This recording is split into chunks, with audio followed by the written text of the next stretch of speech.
يفقه أقوالنا اللهم زدنا علما نافعا وارزقنا فهما واسعا اللهم إنا نعوذ بك من علم لا ينفع ومن قلب لا يخشع ومن نفس لا تشبع ومن دعاء لا يستجاب له اللهم افتح علينا حكمتك وينشر علينا من خزائن رحمتك يا أرحم الراحمين يا أرحم الراحمين وصلى الله على سيدنا محمد وعلى آله وصحبه وبارك وسلم والحمد لله رب العالمين آمين يا رب العالمين. Baik, yang pertama dan selama-lamanya kita mengucapkan syukur kehadrat Allah Subhanahu Wa Taala atas nikmat limpah kurniaan daripada Allah, atas segala nikmat yang kalau kita kira tak terhitung lah betapa banyaknya nikmat yang Allah berikan pada kita. Alhamdulillah, yang kurangnya adalah syukurlah daripada kita. Dan insya-Allah kita lampiaskan mensyukuri segala nikmat itu dengan menjadikan semua anggota kita, usia kita, segala yang Allah berikan kepada kita untuk kita berikan, untuk kita tambahkan amalan kita dan juga mendekatkan diri kita dengan Allah Subhanahu Wa Taala, tanda kita mensyukuri nikmat dengan segala yang telah diberikan oleh Allah Subhanahu Wa Taala. Insya-Allah pada hari ini antara nikmat yang terbesar, antara nikmat yang kita kata teragung yang telah diberikan kepada umat ini, iaitu Al-Quranul Karim. Macam mana rasa seronoknya dapat Quran? Macam mana rasa seronoknya Allah beri keistimewaan kepada umat Nabi Muhammad sallallahu alaihi wasallam. Al-Quran tidak boleh kita gambarkan. Al-Quran lah yang menarik kita daripada kegelapan. Quran menarik kita supaya kita duduk dalam cahaya. Quran daripada kita tersesat, Quran bimbing kita supaya kita jadi orang yang ada dia punya pedoman, ada dia punya jalan, ada dia punya matlamat hidup. Daripada tak tentu hala, tak ada matlamat. Orang tersesat ni tak ada matlamat. Nak pergi mana tak tahu. Kan dia pi mai tang tu juga. Kan akhirnya masuk ke dalam dalam dadah lah. So jadi Quran bawa kita, Quran tarik kita daripada kesesatan tersebut untuk kita dibimbing, dibawa ke satu jalan yang ada dia punya matlamat, ada dia punya tujuan dia, tidak sahaja berputar-putar pada tempat yang sama. Quran memberikan peringatan kepada kita seperti yang kita bincang pada bulan lepas, iaitu antara peranan Al-Quran adalah az-zikra. Kalau kita tengok pada muka surat 1, kita guna buku ni, iaitu buku Easy Tadabbur.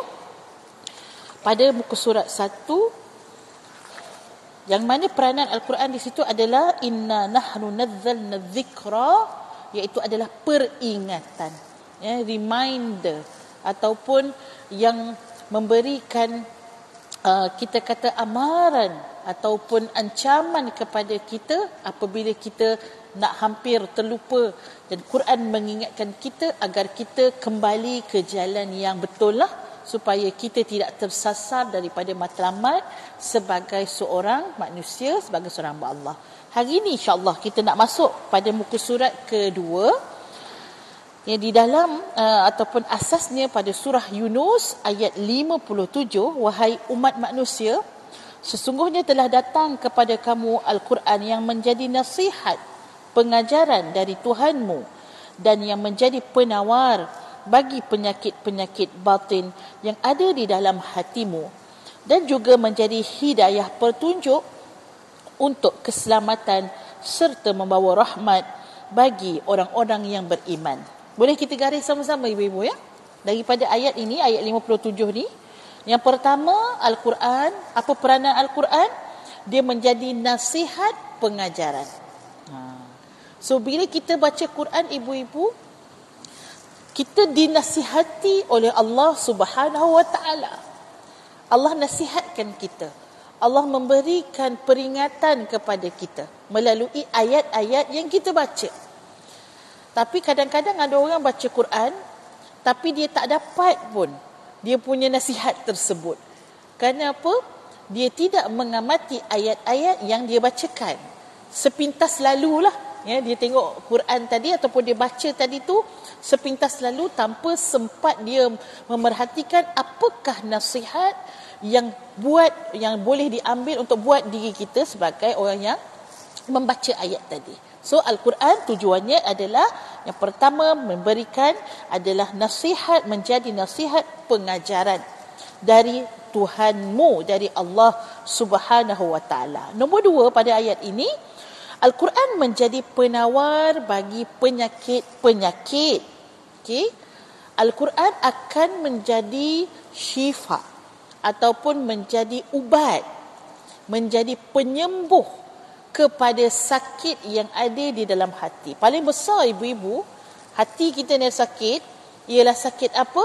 Sakit syirik. Itu paling besar. Ya, sakit iaitu apa? Mempersekutukan Allah dengan sesuatu yang lain daripada Allah. Penyakit syirik ini dia akan menyebabkan penyakit lain tu semua jadi kecil, dan penyakit syirik tadi menjadi satu perkara yang sangat-sangat bahaya.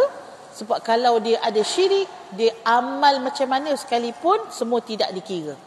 Dia ibadah, dia solat, dia buat baik, tapi tidak dikira markahnya di sisi Allah. Sebab apa? Sebab ada syirik kepada Allah Subhanahu wa taala. Jadi bila dia baca Quran, Al-Quran akan membersihkan penyakit-penyakit hati, sama ada yang besar seperti syirik ataupun yang kecil seperti apa? Penyakit sukakan dunia, sukakan kemasyhuran, penyakit mengikut hawa nafsu. Sebab tu kalau ada orang tanya, macam mana ustazah cara untuk saya nak tinggalkan maksiat? Ada dosa yang saya dah biasa buat, yang kalau tak buat rasa macam tak senang pula hidup pada hari tersebut. Sebab apa? Dah biasa. Macam mana nak buat? Ya, caranya adalah dengan membaca Al-Quran. Paling kurang, ya, kalau dapat 100 ayat satu hari, dia akan, ayat yang kita baca tadi tu akan menyebabkan kita ini boleh meninggalkan dosa yang kita dah biasa lakukan. Ya, sebab kita nak kekuatan untuk nak tinggalkan habit ni bukan senang kan. Jadi baca ayat Al-Quran, dan ayat Quran tadi yang akan menjadi penyembuh kepada apa? Cintakan nafsu. Ya, nak ikut syahwat, ya, nak ikut rasa. Ikut rasa, orang Melayu kata binasa. Memang binasa lah ibu-ibu. Sebab rasa ni dia tak akan habis. Dia tak akan pernah ada full stop di dalam nafsu dan syahwat kita. Jadi bagaimana kita nak full stopkan itu? Ayat Al-Quran itu mampu untuk menjadi penyembuh bagi penyakit-penyakit di dalam hati manusia. Kikir, jealousy, ya, marah, semuanya boleh diubati dengan Al-Quran. Tapi ada orang yang baca Quran masih lagi jadi panas baran. Kenapa? Sebab dia tidak menghayati apa yang dia baca. Ataupun yang lebih lagi, dia membaca tadi bukan niat dia untuk dia merawat diri dia, bukan niat dia untuk beramal dengan Al-Quran, tapi dia baca tadi mungkin untuk tunjuk pada orang yang dia tu baik. Ya, maka tidak dapat dirawat penyakit dalam hati. Kenapa? Berpunca pada niat dia yang salah. So kita kalau nak baca Quran, ibu-ibu, macam kita nak baca Yasin kan, kita boleh niat-niat. Apalah ni kita nak niat? Nak baca Quran walaupun tak baca Yasin, kita boleh niat, ya Allah, ya Tuhanku, aku nak baca Al-Quran ni, ya Allah, kau tunaikanlah hajatku. Dia boleh menjadi satu munajat. Bacaan Al-Quran boleh satu munajat kepada Allah. Iaitu apa? Yang mana kita baca dengan dia, kita memberikan hajat-hajat kita kepada Allah Subhanahu wa taala. Kita ada penyakit dalam hati kita yang kita nak bersihkan, dan kita cuba untuk bersihkan. Susah sangat. Kan? Penyakit apa? Penyakit bangga, ataupun penyakit riak, penyakit takabur. Dan kita baca, sebelum baca Quran, kita niat, ya Allah, kan, jadikanlah, ya, apa yang aku baca ini berkat ke dalam hati aku, diri aku, boleh dibersihkan hati aku daripada sifat-sifat yang buruk tadi. Yang pertama mesti kenal pastilah apa sifat ataupun penyakit hati kita. Jadi bila kita kenal pasti, baru kita boleh membersihkannya. Okay? So Al-Quran menjadi, peranannya juga menjadi syifa ataupun pengubat. Itu nombor 2. Dan nombor 3, dan juga menjadi hidayah petunjuk untuk keselamatan. So dalam satu ayat yang sama ada 3 dan yang keempat boleh letak nombor dulu, iaitu serta membawa rahmat bagi orang-orang yang beriman. Okey. Boleh kita ulang balik, recap balik daripada awal. Yang pertama apa peranannya? Nasihat. Nasihat.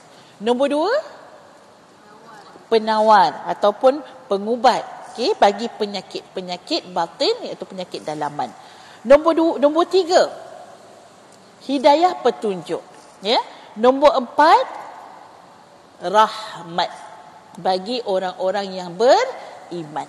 Okey, so ini adalah peranan Al-Quran yang sangat-sangat menyentuh pelbagai aspek kehidupan kita lah. Sebab kalau kita nak dapat banyak rahmat daripada Allah, kita bacalah Al-Quran. Ya, kerana Al-Quran itu akan menyebabkan si pembacanya mendapat naungan kasih sayang Allah, dapat pelukan daripada kasih sayang Allah. Orang yang dekat dengan Quran, ya, dia tidak akan terlepas daripada pandangan Allah Subhanahu Wa Taala. Orang yang beramal dengan Quran, Al-Quran itu sendiri yang akan menyelamatkan dia daripada kebinasaan. Dekat akhirat dia boleh jadi syafaat. Dia boleh memberikan syafaat kepada orang yang membacanya. Dan di dunia pula, dia boleh menjadi petunjuk. Maksudnya kalau kita lost, contohlah kita masuk dalam hutan, orang-orang UK Perdana ni kan memang hidup dalam hutan kan. Hutan tebal dia hutan, ya Allah kan. Rasa macam bukan Kuala Lumpur saja kan. Rasa macam duduk kat Genting Highland, Cameron Highland. Subhanallah ya. Kalau kita duduk dekat dalam hutan, lepas tu kita masuk tanpa kita ada kompas, tanpa kita ada telefon, tanpa kita ada sesuatu yang boleh bagi petunjuk kepada kita, makin lama kita akan rasa takut. Makin lama kita akan rasa gelisah. Makin lama kita akan rasa cemas. Ya? Dan cemas tadi ada sebagainya akan menyebabkan kita rasa macam cukup sengsara. Dengan apa? Sebab tak tahu ni nak pergi ke mana hala. Jadi bayangkan ada seorang datang kepada kita, dia bawa telefon, dia bawa torchlight, dia bawa peta, dia bawa kompas dan dia pun bagi tahu kepada kita, jangan risau, saya ni memang ranger hutan ni. Maksudnya dia tahu dah selok-belok hutan ni. Rasa apa kita? Lega kan. Daripada tadi kita punya hormon takut tu apa tak ingatlah namanya bukan main pantas sekali kan, tinggi, dada kita cemas, laju berdegup kan. Peluh dah keluar ni, bukan peluh keluar sebab penat, peluh keluar sebab cemas, sebab takut ya, sebab rasa tak selamat, tengok kanan tengok kiri kan, takut tiba-tiba yang keluarnya adalah rimau yang keluar. Ke mana pula kita nak lari? Tiba-tiba datang ranger, dah dibawa benda alat semua tu, lepas tu dia kata dia memang dah ranger hutan ni. Dia dah biasa dah. Kita terus rasa urut dada, kita rasa alhamdulillah, rasa tenang terus. Sebab apa? Kita boleh berpaut atau kita boleh mengharapkan kepada ranger tadi untuk bawa kita keluar daripada kesesatan tersebut. Itulah gambarannya ibu-ibu bila kita dapat Quran. Dan kita bukan dapat Quran begitu turunnya Quran, tetapi Quran itu diturunkan kepada Nabi mulia Muhammad sallallahu alaihi wasallam yang menerangkan kepada kita apa isi Al-Quran. Kalau Quran turun sedepuk depan kita ibu-ibu, Nabi tak diutus bersama, kita baca pun tak faham. Betul tak?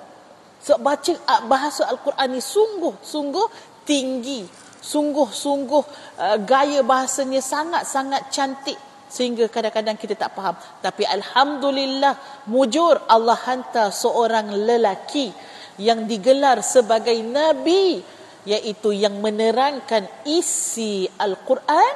Jadi kalau kita nak tengok apakah maksud ayat tersebut, kita boleh tengok kepada hadis Nabi. So hadis Nabi menerangkan apa isi dekat dalam Quran. Memang cukup jelas, cukup. Walaupun Quran datang kadang-kadang dengan bentuk yang general ataupun datang dengan bentuk yang umum, tetapi diterangkan oleh Al-Quran. Kadang-kadang kita rasa kita tak berapa nak faham, tak apa. Mari sini tengok apa yang Nabi sallallahu alaihi wasallam lakukan. yang Nabi tunjukkan. Itulah dia akhlak Al-Quran yang telah diberikan oleh Allah di dalam Al-Quran. Alhamdulillah, kita sekarang rasa lega. Duduk dekat dalam dunia walaupun penuh dengan cabaran, tapi Nabi dah berikan kepada kita jalan penyelesaiannya, petunjuk di dalam kehidupan kita untuk kita selamat dunia, selamat akhirat. Sebab itu ibu-ibu, kejap lagi kita nak tengok apa kaedah yang kita gunakan dalam buku Izi Tadabbur untuk nak menjadi tali. Pernah tengok pergi masuk dalam hutan, ada bila masuk ke dalam, makin dalam, kadang-kadang naik bukit dan sebagainya, tali itu adalah dia punya petanda lah. Kalau kamu ikut tali tu, insya-Allah tak sesat. Jadi talinya apa? Kaedah umum. Boleh tengok pada muka surat 3 tu, atas kaedah umum itu adalah tali yang akan memandu kita untuk kita mentadabbur Al-Quranul Karim, dan lantas bila kita guna tali tadi, insya-Allah kita selamat. InsyaAllah kita tidak akan sesat di dalam pengembaraan dalam hutan kita. Sebab ibu-ibu yang saya kasih kerana Allah, ada orang kadang-kadang dengan Quran pun, dengan ayat Quran yang sama, dia jadi melalut.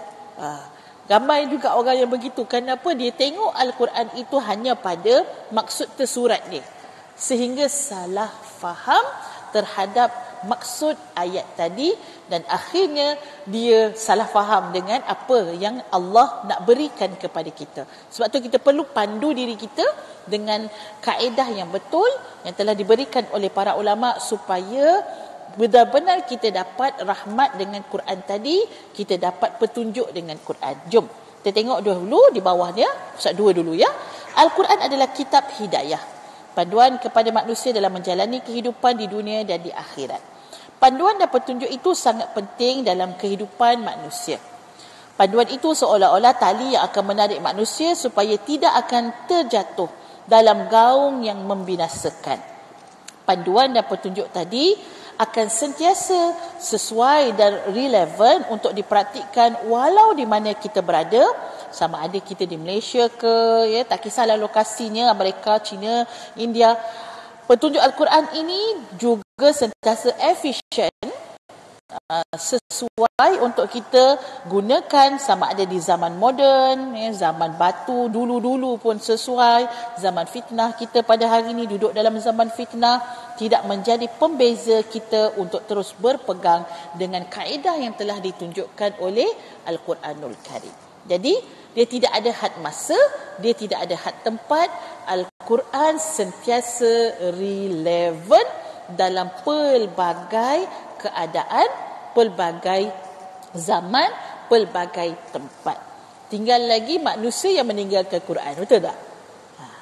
Manusia tinggalkan Quran. Bukan Quran yang tak sesuai untuk dipraktikkan, tapi manusia yang rasa, Quran ni cerita zaman dahulu. Tak, bukan.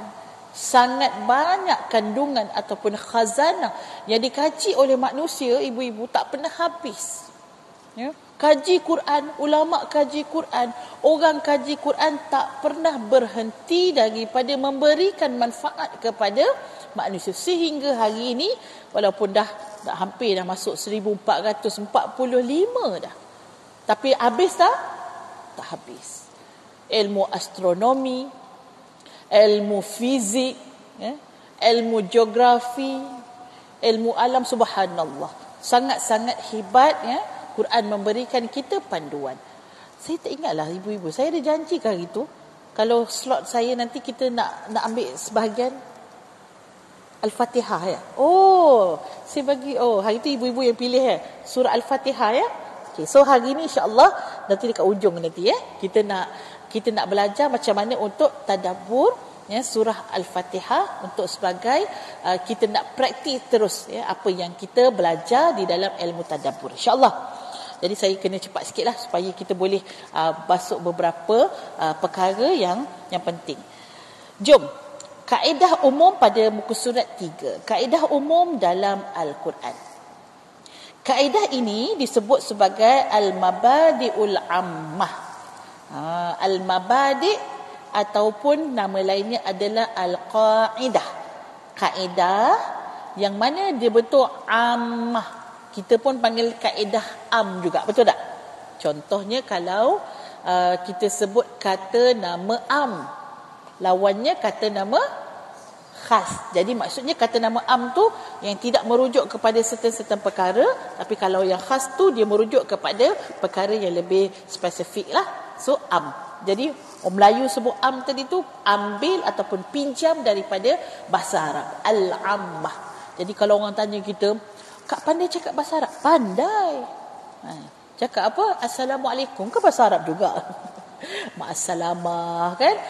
Lagi apa, dalam bahasa Melayu pun banyak pinjam lah kata nama, kata daripada bahasa Arab juga kan. So ammah itu adalah perkataan Arab yang membawa maksud umum, yang membawa maksud general, merangkumi segala sesuatu. Baik, ibu-ibu, mabadi'ul ammah ataupun kaedah umum ini adalah kaedah yang digunakan untuk dibentangkan dalam ayat-ayat suci Al-Quranul Karim, yang mana ulama pilih kaedah daripada Al-Quran, ya, kaedah yang dipetik daripada Quran, yang mana kaedah ini bukan sahaja kami yang, saya dengan ustaz yang tulis buku ni, kita orang yang buat, tidak. Ibu-ibu, jom kita sandarkan, ibu-ibu kena tengok rujukannya adalah diperkenalkan oleh Al-Allamah Dr. Mustafa Abdul Karim Kasib dalam bukunya Al-Mabadi'ul Ammah. So nama buku itu memang buku kaedah umum. Tapi ibu-ibu, pada waktu ini, masa Syekh Abdul Karim Kasib keluarkan buku ini, dia baru 2 sahaja ayat Al-Quran yang diangkat menjadi kaedah umum. Lepas pada tu ulama kaji lagi, dia jadi satu kajian lah yang besar lah di research center di Azhar. Setiap universiti ni biasa ada research center dia, dan mereka kaji lagi, jumpa, Masya Allah, bukan ada 2 dia orang kata, ada 8, dah bertambah dah. Makin lama mereka ada buat lagi diskusi, mesyuarah, jadi makin lama makin banyak, sehingga hari ini ibu-ibu, jurnal menunjukkan dah ada 30 dah ayat yang dikenal pasti dia sesuai untuk diangkat sebagai kaedah umum. Bukan semua ayat lah boleh jadi kaedah umum. Kalau macam dalam surah Al-Fatihah, rasa-rasanya ada tak kaedah umum? Cuba baca sikit. Dengan nama Allah yang Maha Pemurah lagi Maha Pengasihani, segala puji bagi Allah, Tuhan sekalian alam. Lagi apa? Alhamdulillah Rabbil Alamin Ar-Rahmanir Rahim, Allah yang Maha Pengasih lagi Maha Penyayang. Alhamdulillah Rabbil Alamin, Alhamdulillah Rabbil Alamin Ar-Rahmanir Rahim, Malik Yaumiddin, ya, raja kepada segala raja pada hari pembalasan. Malik Yaumiddin, Iyyaka na'budu wa iyyaka nasta'in, pada Kau lah sahaja kami mengadu dan pada Kau sahaja kami meminta. Iyyaka na'budu wa iyyaka nasta'in, ihdinas siratal mustaqim, wahai Allah tunjukkan kami jalan yang lurus, siratal ladzina an'amta 'alaihim ghairil maghdubi 'alaihim waladdallin, amin, jalan yang mana Engkau telah berikan nikmat kepadanya, bukan jalan orang yang sesat dan bukan jalan orang yang melampaui batas. Ada tak? Ada tak kaedah umum? Oh, senang Ustazah, ada lah terus. Sebab baru belajar kan, baru nak belajar kaedah umum ni. Okey, saya bagi jawapan terus. Dalam surah Al-Fatihah tak ada kaedah umum. Dalam surah Al-Fatihah tak ada kaedah umum. So, daripada 30 juzuk Al-Quran ini diangkat di sana beberapa kaedah umum, yang mana kaedah umum tu dia mesti menepati 3 perkara ni. Nak tahu ni 1, 2, 3, dia mesti ada 3 perkara ni. 1, kaedah itu bersifat umum yang meliputi semua lapisan masyarakat, kecil maupun besar, kaya maupun miskin, muslim maupun bukan muslim, di kampung ataupun di desa. Okey, dia mesti sasaran kepada ayat tersebut ialah umum, tidak membatasi hanya orang yang beriman saja. Orang tak beriman pun dia ditujukan untuk beramal dengan kaedah tersebut. Okey, contoh kalau kita kata tadi, kita ambil yang pertama lah, Bismillahirrahmanirrahim, dengan nama Allah yang Maha Pengasih lagi Maha Penyayang. Apa di situ? Di situ adalah jenis ayat yang lain. Ini adalah cara untuk kita nak tadabbur Al-Quran, ibu-ibu. Antara cara pertamanya ialah kita kategorikan ayat yang kita baca. Mengkategorikan ayat yang kita baca. Jadi kalau kita nak kategorikan, insya-Allah kita boleh tengok pada muka surat berapa ya. Dah lepas dah. Ada. Okey, contoh ya. Contoh muka surat 7. Muka surat 7 ada hukum taklifi, ada hakikat ketuhanan. Muka surat 8 ada sunan ilahiyah. Baik, saya fokus pada hakikat ketuhanan. So ayat pertama dalam surah Al-Fatihah itu adalah ayat hakikat ketuhanan. Iaitu apa? Hakikat ketuhanan adalah ayat-ayat yang menggambarkan kebesaran Allah dan sifat-sifat Allah yang maha agung dan maha perkasa. Secara definisinya, ayat hakikat ketuhanan ialah ayat yang mengandungi asma Allahul Husna. Senang. Ar-Rahman dan Ar-Rahim kan asmaul husna. So jadi kita terus boleh kategorikan dia adalah ayat hakikat ketuhanan. Ayat hakikat ketuhanan dia ada cara tadabbur dia lah. Kita kategorikan dan kemudian baru kita tadabbur. Okey? Dan kalau kita tengok ayat kedua, Alhamdulillahi Rabbil Alamin. Ayat apa tu? Ayat apa? Ayat kaedah umum ke? Dia ada kaedah tak kat situ? Ada tips tak dalam kehidupan di sana? Ada? Panjang ibu-ibu punya ni kan. Ada ustazah, tapi di pada ujung lah. Tapi kalau pada ayat itu sahaja, Alhamdulillah, segala puji bagi Allah, juga mengaitkan bahawa Allah itu layak untuknya segala pujian. So kaitannya balik dengan hakikat ketuhanan juga.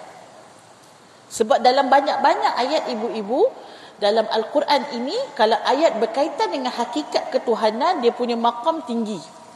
Subhanallah. Contoh macam mana? Kalau kita tengok surah Al-Ikhlas, itu memang semua ayat hakikat ketuhanan. Qul huwallahu ahad, Allahus samad, lam yalid wa lam yulad wa lam yakul lahu kufuwan ahad. Siapa baca, Nabi kata, kalau baca surah Al-Ikhlas 3 kali, pahala macam khatam Quran. Sebab apa? Sebab dia adalah 1/3 daripada sendi agama. Iaitu ayat tersebut ialah ayat akidah. Ayat kenal Allah. Kamu tahu Allah tu siapa? Qul huwallahu ahad. Katakanlah wahai Muhammad, Allah itu satu. Esa. So ayat tersebut adalah salah satu daripada sendi akidah, sendi agama, iaitu yang pertama akidah. Jadi bila kita baca 1/3 daripada surah Al-Ikhlas, seolah-olah kita sempurnakan 1/3 pada agama kita, dan kemudian kita baca lagi sempurnalah seperti mana sempurnanya kita mendapat pahala khatam Al-Quranul Karim. Tinggi dia punya Allah letak dia punya apa kita kata fadilat dia. Macam surah Al-Fatihah menjadi surah pembuka, menjadi surah yang wajib, rukun yang kita baca dalam salat. Sebab apa? Ada ayat hakikat ketuhanan yang sangat-sangat penting. Okey? So jadi ibu-ibu yang saya kasihkan Allah, pada ayat ketiga diulang lagi, betul tak? Ar-Rahmanir Rahim. Iaitu sebut lagi, nak ingatkan lagi diri kita ni Allah yang maha pengasih lagi maha penyayang. Subhanallah. So nak masuk dalam minda kita, jangan takut, jangan risau, sebab Allah itu banyak kasihnya, banyak sayangnya, banyak kasihannya. Nak mendekatkan, sebab orang baru nak baca Quran ni, baru sampai surah Al-Fatihah. Kalaulah dia jauh daripada cinta, maka dia akan susah untuk beramal. Tapi kalau dia penuhi hatinya dengan cinta, kerana Allah yang maha pencinta mendekatkan kita dengan pencipta, akhirnya kita beribadah dengan memasuki agama ini dengan cinta. So dekat tak? Dekat. Daripada kalau Allah suruh kita dengan suatu Asmaul Husna yang berbentuk jabbar, contohnya kan Allah Bismillahil Muntaqim, Bismillahil Jabbar, Allah yang maha membalas, Allah yang maha perkasa. Kita rasa dekat ke rasa jauh? Itu rasa jauh sikit. Sebab apa? Rasa takut, rasa gementar, gerun. Kenapa? Keperkasaan Allah. Kerana Allah yang muntaqim itu. Tetapi Allah nak bagi kita beribadah masuk pintu agama ni dengan cinta. It's all about love. Kan? Kita cerita Quran ini itulah bermula dengan ayat cinta. Ayatnya berkait dengan apa? Dengan kasih, berkait dengan sayang, berkait dengan kasihan Allah kepada hamba-Nya, kepada seluruh alam. Maka kita akan membawa hati kita masuk di dalam agama ini. Subhanallah, ibu-ibu yang saya kasihkan Allah, ya. Jadi kita kembali kepada buku surat 3, iaitu ciri pertama, dia mesti masuk di dalamnya lelaki, perempuan, mesti ayat tersebut masuk di dalamnya tua, muda, kaya, miskin, umumlah, maksudnya everybody boleh ditujukan kepada sasaran kepada ayat tersebut. Jom kita tengok nombor 2. Kaedah ini bersifat umum tanpa limitasi masa, maka kita dapat terus beramal dengannya. Maksudnya tidak ada kait dengan masa. Mungkin dulu boleh beramal tapi sekarang tak boleh beramal. Okey, mungkin dulu kita tak boleh buat, sekarang kita boleh buat. Yang itu tidak berkait dengan, itu berkait dengan masa. Tapi untuk kaedah umum dia tak kisah. Bila-bila pun kita akan sesuai mengamalkan ayat tersebut. Contoh ibu-ibu, ya, ada ayat yang kita baca, bunuhlah orang kafir itu di mana sahaja kamu berada. Okay. Boleh tak kita buat ayat ni? Asyik baik ramai yang geling, ya. Kalau yang angguk ni habis dah, yang ambil pisau kat pantry dapur tu, jalan begitu jumpa orang kafir, bunuh. Jumpa orang kafir, bunuh. Tak boleh. Sebab apa? Ayat itu berkait dengan ada sebab nuzulnya. So ayat tersebut kita tak masukkan sebagai kaedah umum, tetapi dia maksud ayatul ahkam. Dia ada hukum di sana. Ayatul ahkam ataupun ayat hukum. Okey.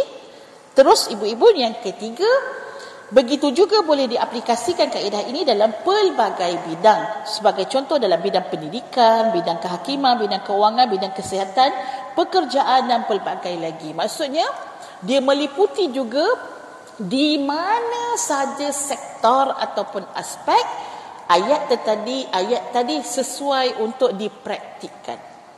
Kan susah tu ibu-ibu, kan? Nak cari yang menepati tiga-tiga ni bukan mudah. Sebab tu dalam 30 juzuk 114 surah ada 30 tempat je. Itu pun bukan ayat, potongan ayat. Potongan ayat. Siapa yang khidmat ni? Para ulama. Para ulama yang khidmat dan akhirnya mengeluarkan kaedah tersebut, dan akhirnya kita boleh ambil dan untuk amalkan dalam kehidupan kita. Para pembaca boleh membaca buku ini untuk mendapatkan perincian tersebut pada setiap kaedah yang dibentangkan satu persatu. Eager to know, kita nak tahu sangat di manakah ayat tersebut, bagaimana dia boleh berfungsi pada setiap aspek kehidupan tanpa limitasi masa. Nanti kita akan tengok satu persatu.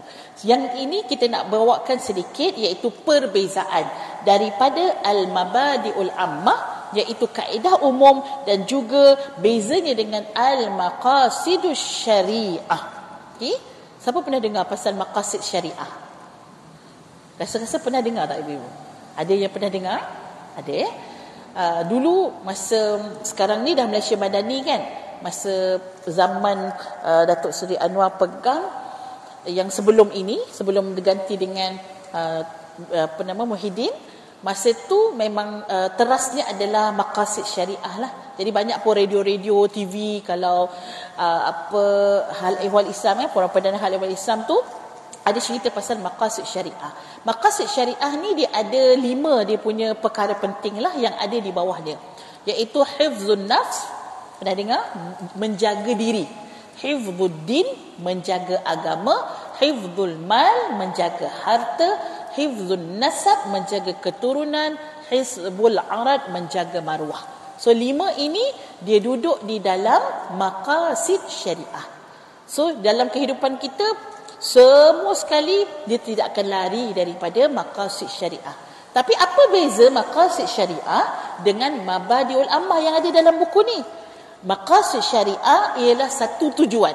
Kita buat begini, kita ada satu garisan perjalanan, ya. Maqasid syariah adalah tujuan yang duduk di ending perjalanan kita. Tetapi mabadi'ul ammah adalah sesuatu yang kita bermula dengan dia. Sebab tu digunakan perkataan mabadi'. Asal perkataan bada'ah. Pernah dengar bada'ah ataupun mabda', iaitu tempat kita bermula. So dia adalah dia punya begin road dia. Permulaan perjalanan. So mabadi'ul ammah dia duduk di awal mabda', dan dia akan berakhir hujung dia dengan maqasid syariah. Faham ke? Faham. Nak kata tak faham, nanti kan semua kata tak faham kan. Jadi faham ke faham? Jom kita tengok contoh dia. Contoh muka surat 4. Terus kita ambil contohnya adalah larangan minum arak. Okey. So kita tahu sekarang ni arak boleh minum ke tak? Tak boleh minum. Apa dia punya dalil dia? Cuba sebut sikit. Tang tu tahu saja. Tang dalil tak tahu. Tapi saya tahulah arak tu haram. Baguslah tu. Maksudnya kita dah tahu dah perkara tersebut. Yang mengharamkan arak itu adalah hukum qat'i. Dalilnya dalil qat'i, iaitu suatu dalil yang jelas. Sebab ada dalil yang ataupun kita kata hukum yang datang dalam keadaan dia tidak, dia apa kita kata, bukannya jelas, tapi dia duduk hukum tu tersirat. Jadi adalah perbezaan-perbezaan ini. InsyaAllah kalau kita masuk nanti pasal hukum, ayat hukum kita boleh bentang satu persatu. Tapi kalau yang pasal ayat arak, contoh pasal ayat riba, contoh pasal ayat mencuri, ayat berzina, ini confirm haram. Dia punya dalil dia dalil qat'i. So you tak boleh ubah. Tak ada jalan untuk kita ubah hukum qat'i. Walaupun berubah namanya. Betul tak? Kita panggil arak ke, panggil khamar ke, ataupun panggil whisky. Panggil whisky lah. Lagi apa lagi? Apa? Anchor ya, anchor. Kalau yang dekat Syalam tu apa nama dia? Apa nama dia? Beer. Panggil beer. Nama tukar. Tapi haram ke ataupun dah jadi halal sebab nama tukar? Dia tetap haram kerana sifat dia. Arak itu haram kerana sifat dia yang memabukkan. Ya, apa sahaja air yang diperam dan akhirnya mendatangkan rosaknya akal, maka dia akan menjadi hukum dia adalah hukum arak. Innamal khamru wal maisir. Itu ayat dia pada surah Maidah ayat 90. Innamal khamru wal maisir. Sampai ujung disebut lagi wal azlab wal ansab. Sampai ujung dia rijsum min amali syaitan. Dia adalah najis daripada perbuatan syaitan. Pernah dengar kan orang kata arak tu kencing setan? Dia daripada amalan syaitan. Supaya apa? Supaya manusia ni rosak. Ya. Dan kita pula dapat iklan. Iklan apa? Iklan kata sedap. Betul tak? Tu yang jadi orang minum. Orang yang ada saya jumpa ibu-ibu depan mata saya, peminum tegar arak. Dia kata dia orang Islam, dia orang perempuan, tapi benda lain dia boleh tinggal, yang arak tu sangat susah. Menangis dia ibu-ibu. Menangis dia. Masa mula kahwin dengan suami dia tak tahulah kot. Jadi suami dia buka peti ais rumah dia ibu-ibu. Terkejut suami dia. Macam-macam jenis arak dia. Lepas tu dia kata, sorry lah bang, benda lain saya boleh, yang ni saya tak boleh. Dia kata, saya memang tak boleh tinggal. Tapi dia berjihad lah. Jihad dia cuba untuk meninggalkan perkara tersebut. Sebab apa? Iklan kata sedap. Betul tak? Iklan kata tenang. Kalau minum tu, lupa masalah semua. Kita kan banyak masalah. Cuba nak lari daripada masalah, bukan menyelesaikan masalah. Okey?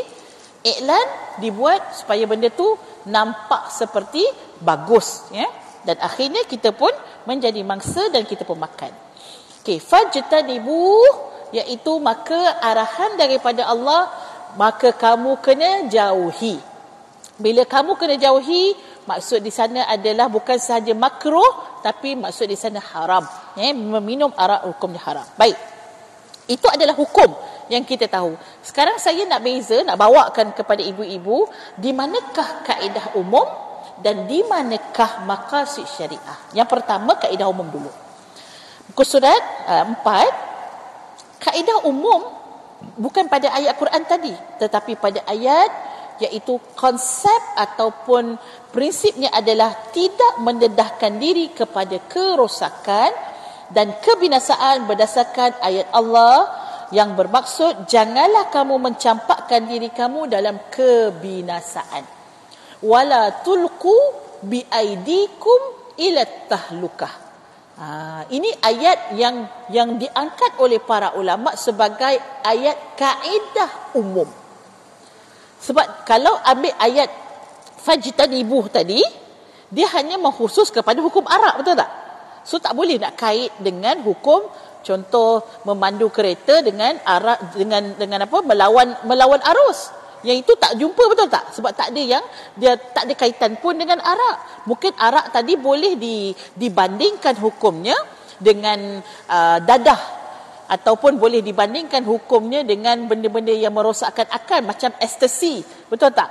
Tapi kalau dengan benda yang lain jauh bidangnya, tak boleh nak diangkat ayat tersebut sebagai kaedah umum. Tetapi ayat ini, iaitu surah apa? Surah Al-Baqarah ayat 195, iaitu boleh angkat sebagai kaedah. Iaitu apa? Apa sahaja yang membinasakan, apa sahaja yang memudaratkan, yang itu kita kena tinggal. Kat situ baru dia akan meliputi semua perkara.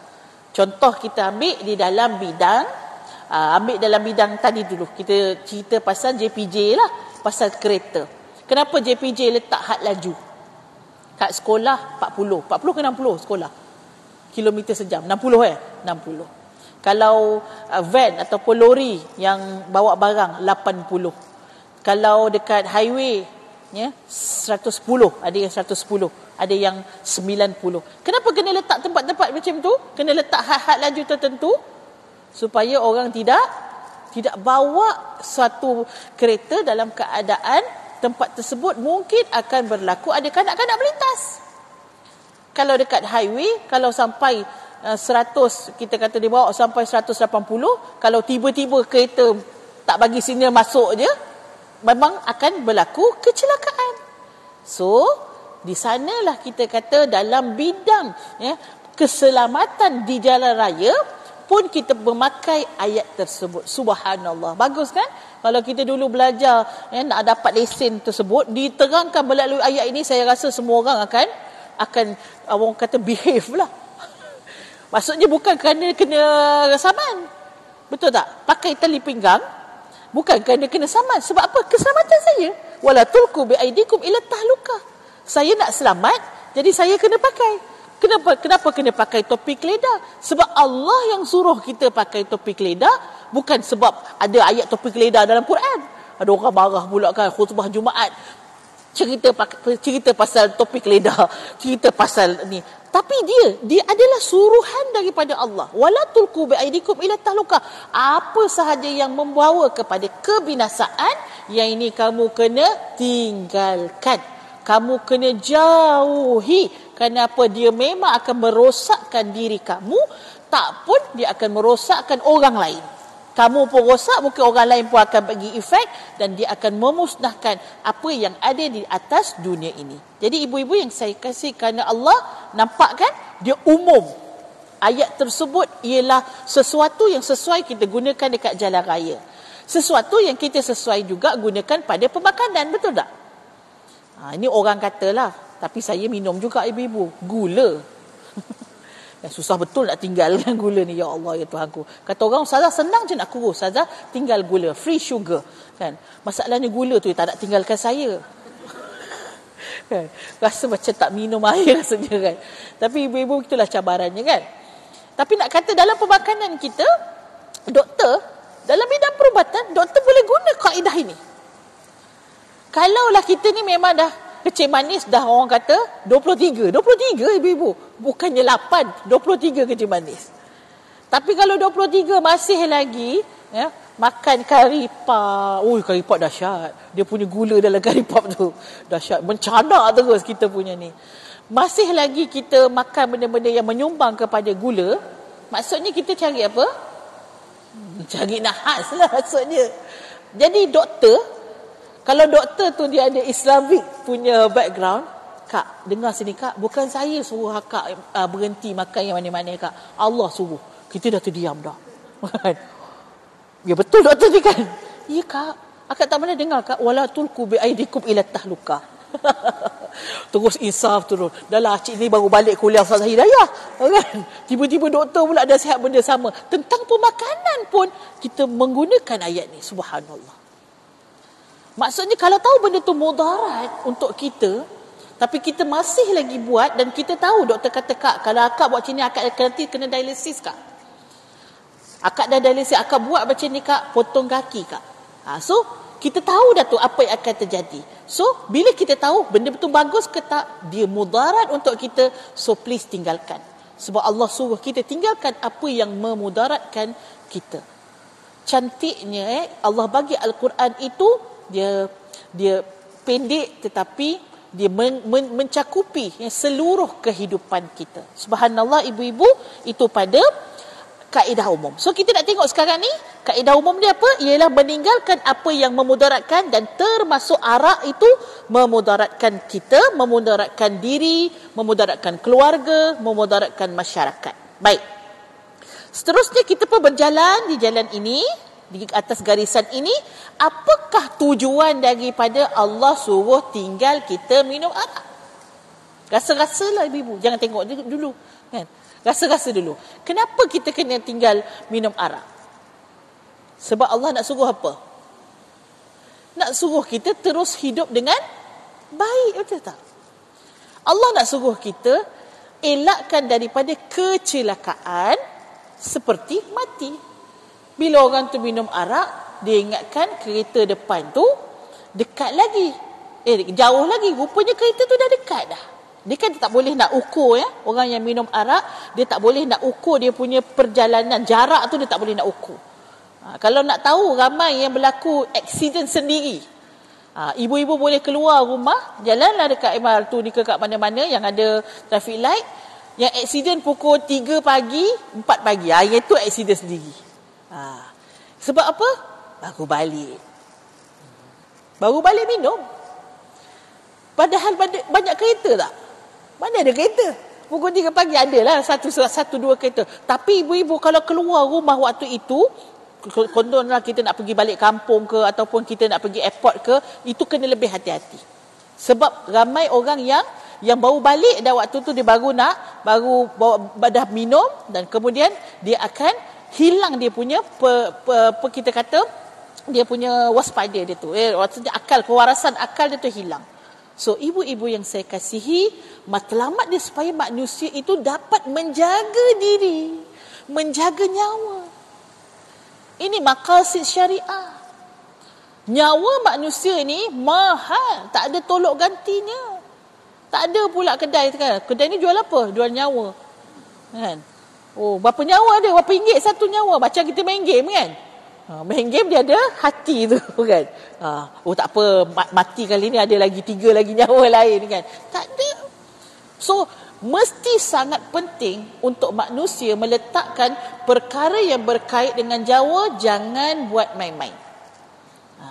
Apa yang merosakkan, yang bakal memberikan risiko kepada nyawa, yang ni tak boleh. Seorang perempuan naik motor apa tahu juga, angkat kaki tu, dia punya style dia tu. Saya pun tak ingat lah apa nama dia. Yang angkat naik motor, angkat kaki. Bukan lelaki, perempuan. Apa dia? Willy. Buat gaya Willy. Dekat jalan raya. Bukan waktu malam. Biasa yang orang lelaki buat waktu malam. Di siang hari. Semua orang nampak kan. Polis panggil. Nak kata, dia buat macam tu, dia bahayakan diri dia. Dia bahayakan orang lain. Sebab tu Allah tak bagi. Kenapa? Maqasid, tujuan daripada syariah ini dibina adalah untuk menyelamatkan nyawa manusia. Okay? So, kita kena letak dia sebagai priority yang sangat-sangat penting, iaitu hifzun nafs. Ibu-ibu boleh tengok yang bawah tu surat 4. Hifzun nafs yang bermaksud menjaga diri adalah salah satu daripada 5 perkara asas dalam kehidupan manusia. Maka arak diharamkan kerana matlamatnya menjaga diri manusia daripada rosak dan binasa. Maka dapat dilihat di sini perbezaannya. Kita hidup dengan mempraktikkan kaedah umum, manakala tujuan daripada setiap amalan kita adalah maqasid syariah. Ya, jadi boleh gariskan perkataan hidup dengan mempraktikkan kaedah umum. So, kaedah umum ni mesti kita praktikkan sepanjang hidup kita. Dan kemudian gariskan tujuan. Tujuan kita adalah apa? Tu, garis lagi satu perkataan maqasid syariah. So, tujuan kita buat tadi, kenapa? Sebab nak mempraktikkan ataupun melaksanakan tujuan kehidupan, iaitu maqasid syariah. Okey, saya bagi satu contoh yang ni memang jelas ya? Ke ada masih lagi tak jelas sangat? InsyaAllah saya boleh sampaikan sahaja ibu-ibu, tapi kefahaman tu daripada Allah lah. Kefahaman tu Allah akan bagi ikut rezeki masing-masing. Cuma kita boleh gambarkan, itulah yang semudah mungkin. Saya boleh gambarkan dia ada satu garisan yang mana kita bermula dan kita hidup dengannya, iaitu ini kaedah umum. So 30 ayat ini ibu-ibu, kaedah umum dalam buku ini yang telah dipilih oleh para ulama. 30 ayat kena ada dekat dalam kepala kita, sebab kita nak beramal dengannya dalam kehidupan. Kaedah umum ada dia punya tujuan, ada dia punya matlamat daripada mengamalkan kaedah umum ini adalah apa?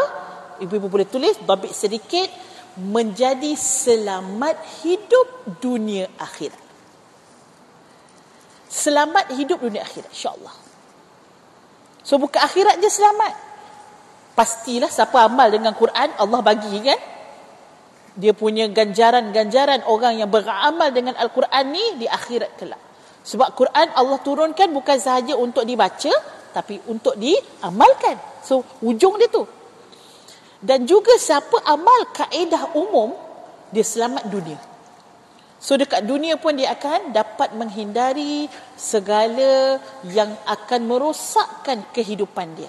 So bahagia dunia akhirat. Itu dia punya matlamat. Okay, so kita back to basic tentang tadabbur Al-Quran. Tu habis dah tu. So saya masuk sikit, minta maaf. Kita ambil sedikit tadi A berkaitan dengan tajuk dekat dalam buku ini, itu kaedah umum. Kita nak, sebab tujuan kita adalah easy tadabbur. So kita kena tahu juga tadabbur itu apa dari sudut perkataannya, dengan prinsip-prinsipnya kita kena tahu. Tadabbur Al-Quran, antara peranan Al-Quran yang penting ialah kita sebagai umat Islam digesa untuk mentadabbur Al-Quran. Baik, apakah itu tadabbur? Mari kita melihat definisi tadabbur. Erti tadabbur Al-Quran. Okay? Saya ambil satulah terjemahannya ataupun definisinya, sebab ada macam-macam. Kita ambil daripada Imam Zamakhsyari. Imam Zamakhsyari, tadabbur ialah menekuni makna ayat-ayat Quran dan meneliti sudut pandangnya. Boleh gariskan daripada menekuni itu sampailah sudut pandangnya. Okey? So, maksudnya apabila kita menekuni, dalam bahasa Inggeris apa maksud menekuni? Menekuni, kita tekun. Maksudnya kita observe. Kita look, fokus. Kita fokus pada makna ayat-ayat. So kita nak memberikan perhatian lebih kepada makna ayat tadi, dan kemudian kita nak mengambil apakah sudut pandang daripada ayat tersebut yang kita boleh apply dalam kehidupan kita. Kita bring makna tadi di dalam kehidupan kita, dalam realiti yang kita hadapi. Itu maksud tadabbur. Okey? Macam mana? Apa beza? Okey, ada beza. Tadabbur dengan tafsir, kalau saya boleh gambarkan seperti langit dan bumi. Sebab ustaz-ustaz pun kadang-kadang tertukar juga. Dia buat tafsir tapi dia buat tadabbur tapi dia mentafsir macam tu. Dia ada dia punya ruang kait dia, hubung kait dia ada. Tetapi kalau tengok dari sudut bidang dia, jauh. Okey, saya terangkan yang pertama, iaitu tafsir. Tafsir yang pertama kita tengok, tafsir ialah definisinya memahami apa makna Allah di dalam ayat tersebut. Kan ayat Quran tu adalah kalam Allah, betul tak? Kita kalau dengar perkataan daripada mak kita mesti ada sesuatu yang dia nak maksudkan, betul tak? So kita dengar dialog mak kita akan cuba memahami. Sebenarnya mak aku nak suruh apa? Contohlah mak kata, banyak durian kat kampung ni. Kan? Kat belakang tu pun banyak. Itu maksudnya apa? Nak suruh kau balik makan durian. Kan? Mak kita dia tak cakap kan. Kau balik, kau minggu ni cuti? Dia punya ayat, dia punya beralas kan. Minggu ni cuti ke? Nanti pergi mana nanti cuti nanti? Sebenarnya nak bagi tahu kan. Nak bagi tahu baliklah nak kan, macam tu. Jadi ada dia punya makna dia. Bila Allah SWT memberikan kalamnya, ada makna daripada kalam Allah itu. Dan itu adalah kerja orang tafsir yang akan yufassiru, yang akan menerangkan maksud Allah untuk difahami apa sebenarnya ayat itu dimaksudkan ataupun meaning daripada word yang ada. Bila kita nak mentafsirkan, kalau macam kita sesama manusia, kita nak tafsirkan kalam kawan kita, itu pun kadang-kadang salah tafsir, betul tak? Orang tu maksud lain tapi kita faham lain. Ni bayangkan ibu-ibu, kita nak tafsirkan, nak faham maksud Allah. Maka ahli mufassirin, ulama tafsir dipanggil mufassirin, dia kena tahu macam-macam benda untuk tafsir ayat Allah. Dia mesti pakar bahasa Arab, dia mesti pakar hadis, dia mesti tahu semua ilmu alat. Ilmu apa? Ilmu tata bahasa, ilmu bunga-bunga bahasa Arab, ilmu balaghah bahasa, ilmu badi, ilmu, Masya Allah, macam-macam ilmu. Termasuklah ilmu alat seperti ilmu usul fiqh. Termasuklah ilmu-ilmu alat seperti ilmu apa lagi ilmu nasakh wan mansuh. Sebab dalam Quran ada ayat-ayat yang telah dihapuskan secara makna, ada yang telah dihapuskan secara lafaz. Itu dia kena tahu semua sekali. So dia kena ada banyak sangat syarat untuk dia jadi ahli tafsir. Nak tanya ibu-ibu, dalam kita berapa orang ini, 50 orang lah kita kata, ada siapa tak yang memenuhi syarat ni? Saya pun tak. Jauh bermenung nak memenuhi syarat ni. Jadi kita ni membaca tafsir. Kita membaca tafsiran yang telah diberikan oleh para ulama boleh. Tapi kalau kita yang nak menafsir, kita tak cukup syarat. Kita bukan ahli. Jadi kita baca itu, bila kita baca tadi ibu-ibu, dia contohlah kita ambil satu buku yang masyhur, Tafsir Ibnu Katsir. Tafsir Ibnu Katsir ni dia masya-Allah tafsir yang besar, tapi tafsir itu banyaklah dia punya ni. Mula-mula kita baca, kita akan dengar pendapat-pendapat, dan kadang-kadang adalah masuk rujukan-rujukan daripada hadis, asbab nuzulnya, dan tidak kita nafikan di sana juga ada Israiliyat di dalam tafsir Ibnu Katsir, iaitu riwayat-riwayat daripada Bani Israel dan sebagainya. Jadi kita akan berhenti pada apa? Membaca maklumat. Kita insaf tak? Belum lagi. Kita baru baca apa yang dia tafsirkan daripada ayat Allah. Sebab itu kita perlu kepada tadabbur, iaitu yang kedua, yang mana tadabbur, siapa boleh buat tadabbur? Semua orang. Everybody can tadabbur. Tapi siapa yang boleh tafsir? Hanya orang yang cukup syarat saja boleh tafsir. Jadi orang awam macam kita ibu-ibu, kita boleh tadabbur Al-Quran. Kita tak boleh tafsir Al-Quran. Kita boleh membaca tafsir, tapi kita kena tadabbur Al-Quran. Bila kita nak tadabbur Al-Quran, dia tidak memerlukan syarat yang banyak tadi, cukuplah sedikit-sedikit. Contohnya dia ada, kalau macam kita orang Melayu, kita tak tahu bahasa Arab, so kita ada sedikit terjemahan daripada ayat-ayat tu. Dia membantu. Contoh lagi, ada sedikit jenis-jenis Al-Quran tafsir atau Al-Quran terjemahan yang ada sikit dia letak nota kaki bawah tu. Betul tak? Membantu. Ada yang tafsir maudhu'i, yang ada buat sikit tajuk kecil. Contohnya bila dia nak masuk satu kisah, nanti dia tulis kat situ kisah Musa dengan Khidir. So itu membantu kita. So dia adalah sesuatu yang membantu proses tadabbur, terjemahan, ya, ada sedikit nota, asbab nuzul.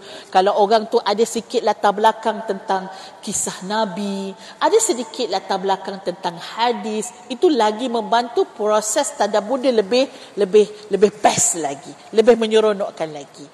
Dan kalau dia ada ilmu saraf, ilmu saraf tu macam perkataan bahasa Arab ni, dia ada kata akar. Lepas pada kata akar tu dia boleh beranak ibu-ibu. Kalau dia ada tu, Masya Allah, lagi cantik lah proses tadabbur dia. Tapi tak apa, kita tadabbur dengan kemampuan kita, dengan capacity kita. Itu yang kita nak cuba dapatkan, supaya walaupun orang itu tak ada background akademik, ya, dari sudut pengajian Islam, walaupun orang tu bukanlah seorang yang kita kata PhD dalam pengajian Islam, tetapi dia boleh merasai keenakan Al-Quran.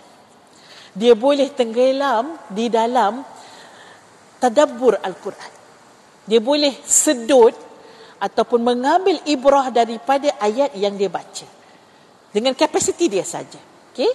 So jadi untuk orang yang tadabbur, disuruh ataupun hukumnya wajib, afala yatadabbarunal Quran, kenapa kalian tidak mentadabbur Al-Quran, am ala qulubin aqfaluha, ataupun hati kamu telah terkunci daripada mentadabbur Al-Quranul Karim. So kita tak nak sampai kita tak dapat nak sedut kemanisan Al-Quran itu. Kenapa? Kita meninggalkan proses tadabbur. Kita tak dapat nak rasa kebaikan Al-Quran. So jadi perlu untuk setiap individu mentadabbur Al-Quran dengan kapasiti yang kita ada, walaupun kita tak cukup syarat-syarat yang lain. So hari ini kita dapat tahu bahawa tafsir adalah suatu yang tinggi, setinggi langit, tapi tadabbur ialah suatu yang sangat minimum, asalkan kita boleh relate dalam kehidupan kita. Okey, antara tujuan Al-Quran adalah mentadabbur Al-Quran, iaitu isi-isinya. Allah mengarahkan kita untuk mentadabbur Al-Quran sebagaimana firman Allah dalam ayat suci Al-Quranul Karim, kami turunkan kepadamu, wahai Muhammad, kitab yang penuh faedah dan manfaat untuk dan orang yang berakal, beringat, mengambil iktibar. Ya, Allah memberikan Al-Quran itu penuh dengan faedah dan manfaat. Jadi siapa yang boleh mengambil manfaat ialah orang yang menggunakan akal dia. Sebab tu tadabbur nanti kita akan cuba untuk